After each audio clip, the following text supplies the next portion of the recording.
Claudia Ruiz Macié Salinas, sin grupo parlamentario, hasta por 5 minutos para presentar su voto particular.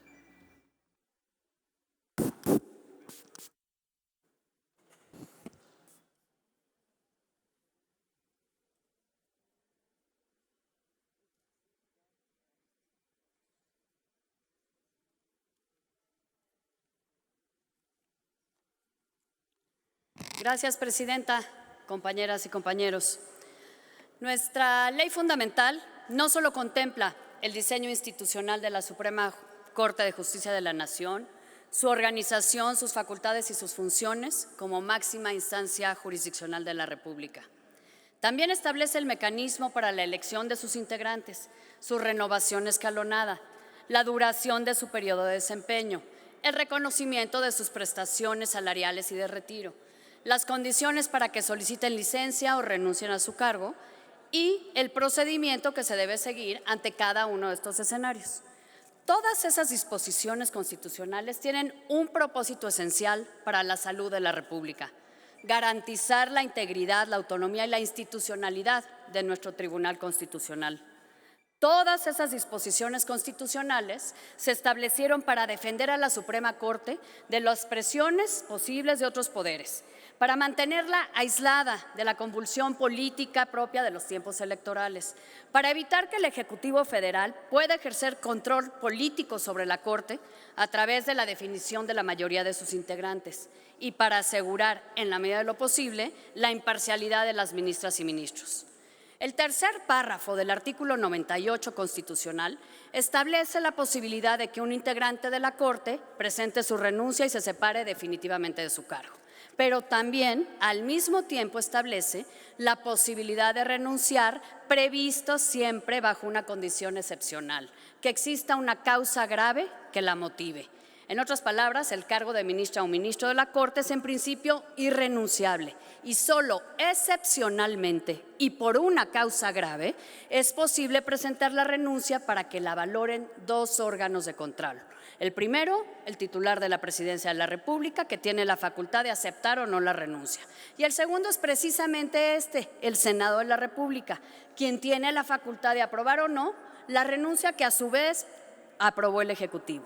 Y en ese contexto, la responsabilidad constitucional que tenemos hoy aquí las senadoras y los senadores de la República es deliberar sobre el fondo del asunto, es decir, sobre la supuesta gravedad de la causa que motivó la renuncia. No es solo avalar la decisión que tomó el ministro y que después respaldó el presidente, como si estuviéramos nada más cumpliendo un trámite parlamentario, como pretende el oficialismo en el dictamen que se está debatiendo hoy en este pleno.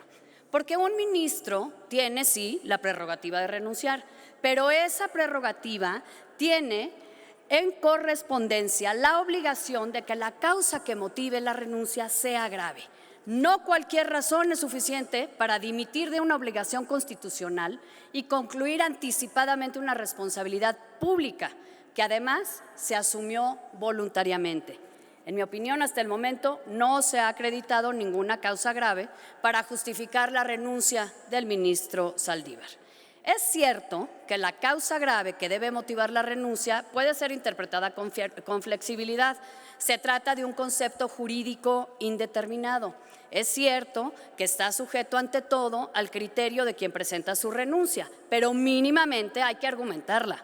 Mínimamente se tiene que presentar ante esta soberanía el personaje que quiere renunciar y explicarnos por qué considera que tal o cual circunstancia constituye una causa grave. Porque cuando se asume la responsabilidad de ministra o ministro de la Corte, se subordina la libertad personal a un compromiso que está constitucionalmente normado. Se asume de manera consciente y por eso la causa debe ser grave y por eso se espera que se argumente de manera convincente, detallada, exhaustiva.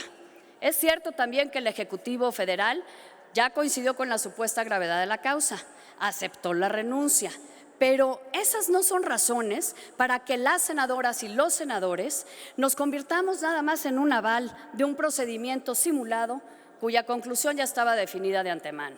tampoco es causa para que estemos dispuestos a ser cómplices de una flagrante violación a la Constitución.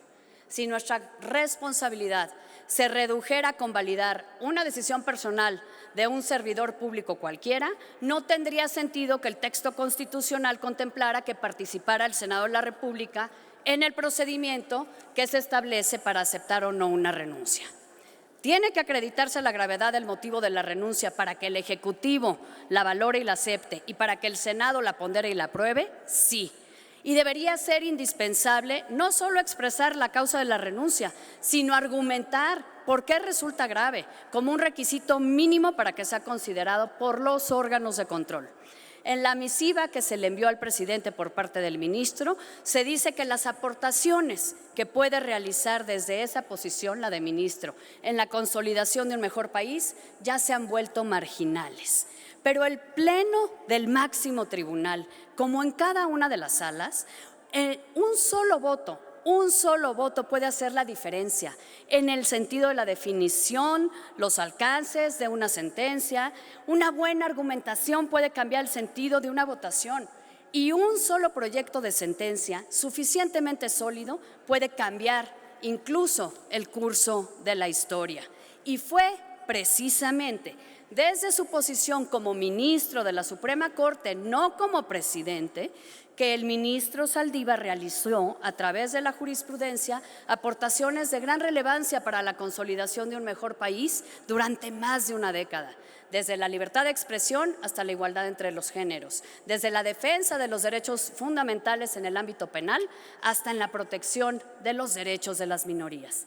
Porque en la instancia jurisdiccional que salvaguarda el Estado democrático de derecho y nuestro régimen de libertades y derechos, ninguna aportación de ningún ministro o ministra puede resultar marginal, porque enriquecen el debate jurídico, porque su criterio puede ser trascendental en cualquier asunto o votación futura.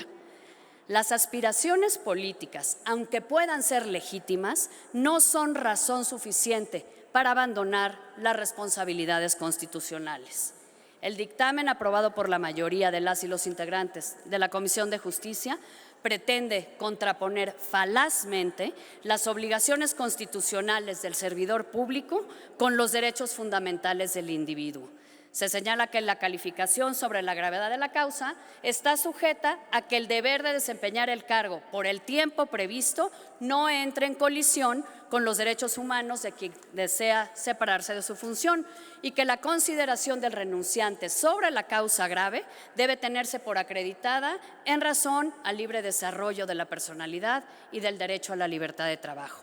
Pero los derechos fundamentales de quien asume una responsabilidad como esta no pueden ser un pretexto para eludir el cumplimiento de sus obligaciones constitucionales. Es falaz que el cumplimiento de las obligaciones constitucionales está sujeto al derecho de libre desarrollo de la personalidad. Cuando se aceptó participar en la terna que propuso el entonces presidente de la República, cuando se compareció ante los órganos competentes del Senado, cuando se fue electo y cuando se rindió protesta constitucional para desempeñarlo, se aceptó a plenitud que solo sería renunciable por causa grave. Y la causa grave no puede ser, a casi 14 años de distancia, el desempeño del cargo que entra en colisión con el libre desarrollo de la personalidad. Es falaz señalar que la libertad para dedicarse a la actividad lícita que se desee constituye una causa grave, porque, insisto, se aceptó y se asumió de forma consciente una responsabilidad pública con un término específico de desempeño. Los derechos y las libertades de las personas no son de carácter absoluto y quien ahora renuncia decidió libremente servir a la República en un cargo jurisdiccional por un periodo de 15 años. Compañeras y compañeros, la aprobación de la renuncia no es una consecuencia lógica del razonamiento jurídico, es una conclusión automática de la imposición aritmética. Lo que se acredita es una violación a la Constitución con base en una motivación evidentemente jurídica. No se acredita una causa grave con base en una argumentación eminentemente jurídica como lo exige la Constitución. No hubo una deliberación objetiva sobre la gravedad de la causa, sino una simulación efectiva, eso sí, para avalar la voluntad personal tanto del ministro como del presidente de la República. Tampoco hubo una votación razonada a la luz de los argumentos. Hubo, eso sí, una votación mecánica a la sombra de la obediencia. Muchas gracias. Gracias.